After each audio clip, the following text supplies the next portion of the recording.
I would be against that.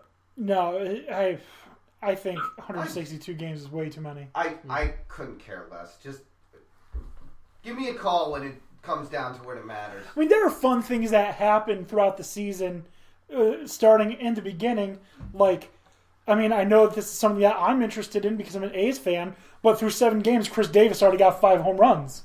Yeah. Like, he's fucking crushing it. That's the other thing that I found funny about the whole Red Sox thing, that like whole 1-3. It was like, did you realize that like the Red Sox didn't play Oakland good when they went to Oakland? Like, they are not good on the upper West Coast. The A's play better against good teams. Yeah, but we struggled against the A's and Seattle specifically when we went to go visit them last year. So this shouldn't be shocking. Yeah, I'm pretty okay with it. We won like 110 games last year. Yeah. Some small World Series or something. I don't know. Mm-hmm. Yeah. Not to mention there hasn't been a repeat World Series champion since like forever. Yankees? 90s Yankees maybe? Yeah. I mean, so back-to-back's pretty hard to do. I'll take the one. Even the Blue Jays won. How are you feeling over there, Cleveland? Oh, Cleveland. They need to get Charlie Sheen back. What's their problem? Exactly. This one's not sports related, but still funny. Sure. The real Buzz Aldrin tweeted, "I'm excited to announce today, on April 1st, that I have successfully petitioned NASA to rename Uranus something more appropriate."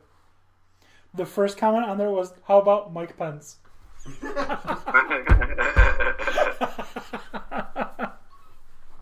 Oh, man. All right, I like it.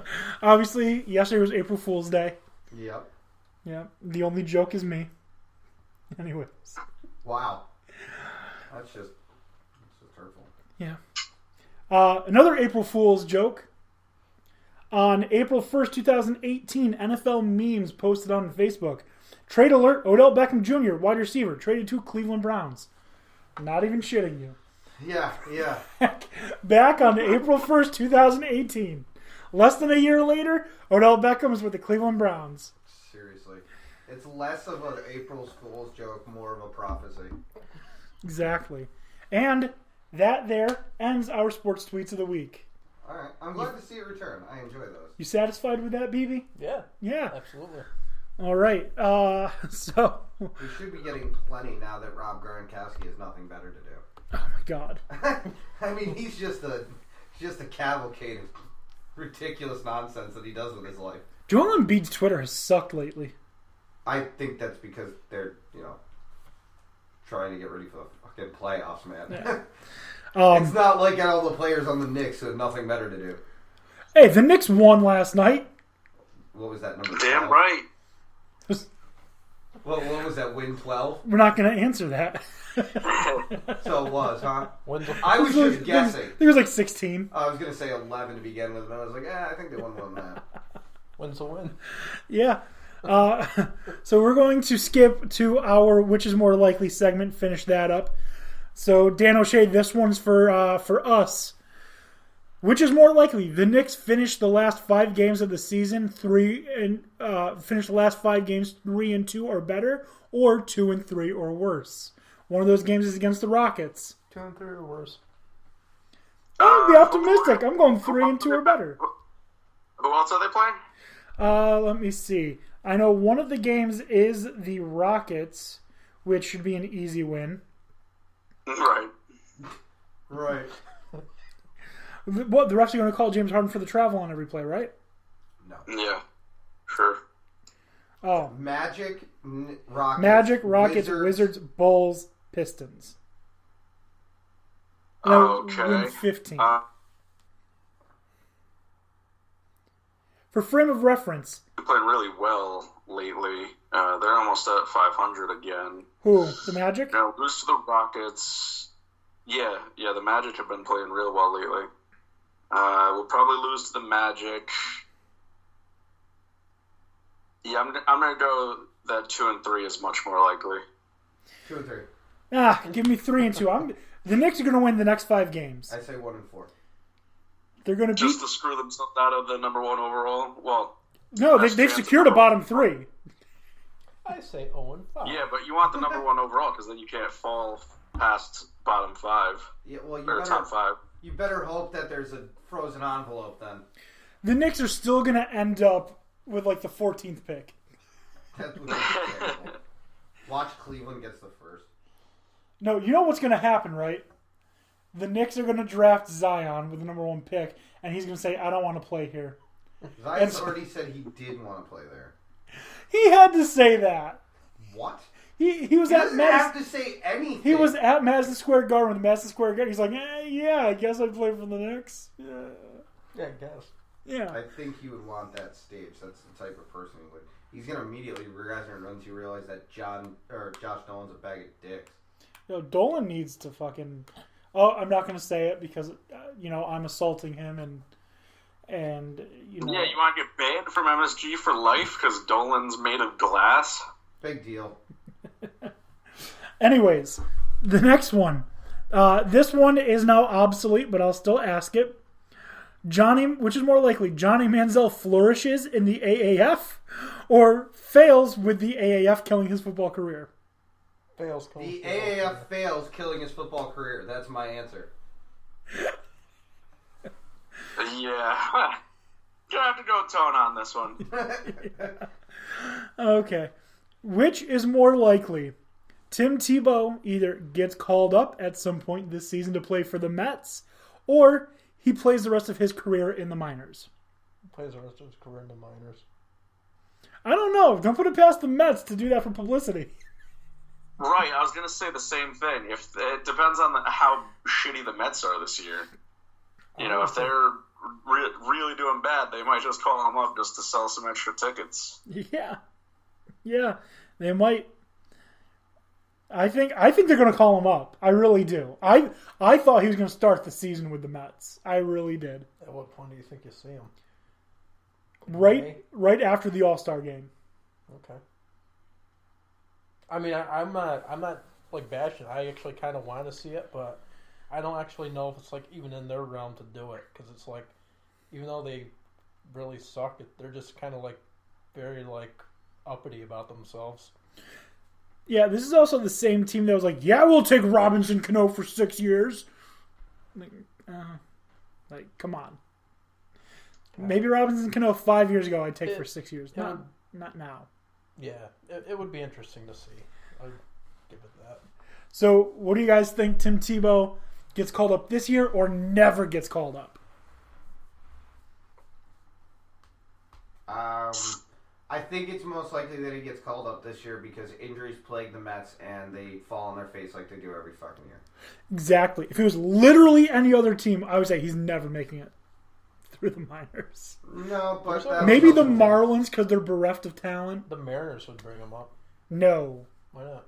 Why would the Mariners bring up Tim Tebow? Because they suck. They're one of the best teams in baseball right now. They finished the season really strong last year and are off to a really hot start this year. Still suck. Got to get it done.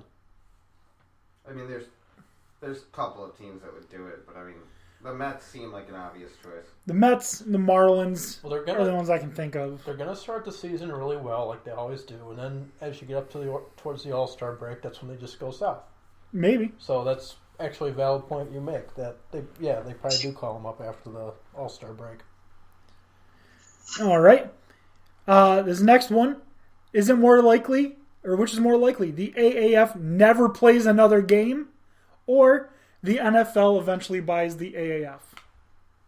The NFL eventually buys the AAF. Even more likely. NFL I think acquires the AAF. I think it's going to happen in the next few weeks. They're just going to be like, come here. Yep. Mm-hmm. I think so.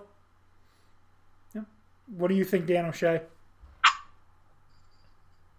I'm gonna. I agree with you. All right.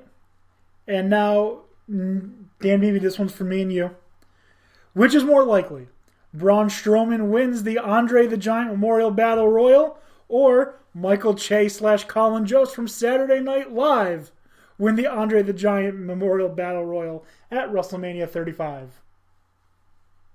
Because the hosts of Weekend Update on Saturday Night Live are in the fucking Battle Royal. I saw that. They also gifted a car out too, right? Yeah. Yep. And it was like the Colin corniest. Jost. Yeah. That's who I'm guessing. It was the. I don't. I couldn't. Oh man, I don't know. It was the corniest fucking segment ever, too. Mm-hmm. Like, watching that interaction between Colin Jost and Michael Chase sitting in the studio, and then Braun Strowman and Alexa Bliss in the ring. It's fucking weird, and I did not like it. And Christine's going to watch that part of... exclusively that part. Exclusively that part of WrestleMania, because she likes Colin Jost. All right. Yeah. Cool. Strowman. Yeah, I'm leaning Strowman too. He's a man of girth. I think he can handle it. He's gonna give Colin Jost and Michael Che those hands. Get to his hands. Mm-hmm. All right. Hot takes. I have 2 hot takes this week. Number 1, Zion Williamson should stay at Duke and avenge his loss. The only thing that he has the capability of doing that LeBron James did not was win a national championship in college basketball. If he doesn't want to be seen as just a repeat of LeBron James, which a lot of people are already saying he's the next LeBron James, best thing you can do is do something that the other guy didn't and win a title. That's my first hot take. Hot take number 2. The AAF, and of course this was written prior to them folding. Well, you got Nope, they didn't fold. The AAF should expand to 12 teams. Because there are cities that would love to have a football team that don't. And the more competition you can get, the better. If they need to expand into the north. The fact that their entire base, or every team was in the south, just really disenfranchised an entire half of the country. Because I have no reason to root for the Arizona Hotshots except I like their fucking colors. And the name Hotshots is kind of cool. Yeah, it is kind of cool. But there's no New York team for me to get attached to. The XFL is going to have a New York team. There's no Dallas team for me to get attached to. The XFL is going to have a Dallas team. Desperados. I loved the Dallas Desperados. So the AAF should expand to 12 teams. And I still think they should, even if the NFL does buy them. I mean, it's got to get bigger at some point. So, you just can't have 8 teams forever. It's going to have to grow to some extent to be successful. Mm-hmm. And let me just put out there really quickly, if you are doing an April Fool's joke, at least make it fucking believable. Mm-hmm. I had seen so many April Fool's jokes that was just unrealistically stupid. College football announces expanding the playoffs from 4 teams to 16. They wouldn't just jump to 16 fucking teams. No. You're being... Grow up. They would go to 8. They'd go to 8. Before they even try that. Yeah. They would probably just go to 6, and then 8, and then 12, and then 16. If they get to 16. That's just fucking stupid. It is stupid. That's just, make it believable. Expands to 6 teams. Bacon flavored Miller Lite. Is that your hot take? No. Oh. That was an April Fool's joke at one point. I'd try it. Ew. April Fool's. Yeah. Wasn't it real? There was another one that I thought was actually kind of funny. I'll give it a sip. It was an ice cream flavor, and the flavor was cheese curd. Look. No. Yeah. Gross. Yep. Those are like those prank jelly beans you buy around the holidays every year. But you ever see that? The Jelly Belly thing where it's like a game and you spin the... Yeah, that's available all year long, though. Oh, it is? Yeah. The Harry Potter ones, where they taste like barf and fart. And, yeah. Yeah. Oh. Those are available all year long. Yep. Can we do that sometime? We can if you want to. All right. We can do that. Puke on the show? If you want to puke, go ahead. All right. I mean, we might. You never know. But... So we are running